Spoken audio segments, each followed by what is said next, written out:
আপনার বাড়ির পাশে একটা হিন্দু, একটা খ্রিস্টান, একটা কেউ চিকিৎসার জন্য টাকা পাচ্ছে না, তাকে সাহায্য করা।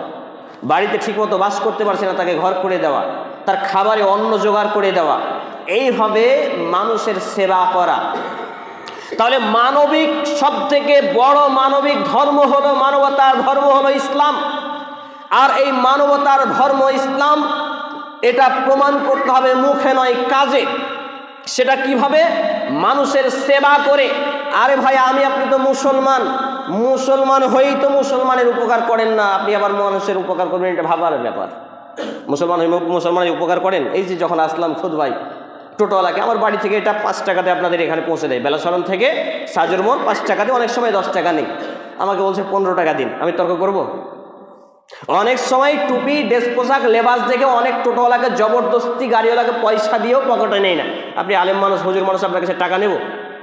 কিন্তু অধিকাংশই, বেশিরভাগ ক্ষেত্রে এরা জালিম, অত্যাচারী, সুযোগের সদ্ব্যবহার করে। দেখে যে তর্ক করতে পারবে না, ঝামেলা করবে না, টাকা একটু বেশি করে চাই, তা আমি কথা বললাম না, দিয়ে বেরিয়ে গেলাম। তাহলে আপনি মুসলমান হয়ে মুসলমানের উপকার করেন না, আপনি অন্য মানুষের কি উপকার করবেন? এবং আরেকটা কথা বলা হয়েছে, সৎ কাজের আদেশ। সৎ কাজের আদেশ করা খুবই সহজ। নামাজ পড়ো না, নামাজ পড়ো। রমজান মাস আসছে, রোজা রাখো, দাড়ি ঝাড়ো।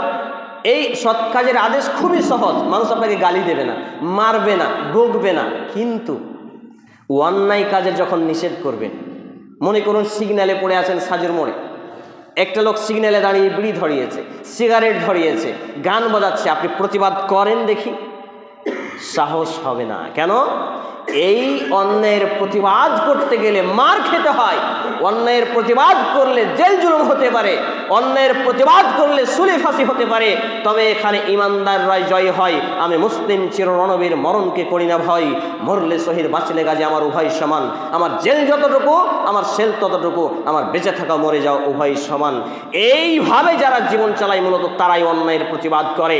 আর আরেকটি কথা, অন্যায়ের প্রতিবাদ করতে গিয়ে মার খাওয়া হচ্ছে নবী রাসূলদের সুন্নাহ।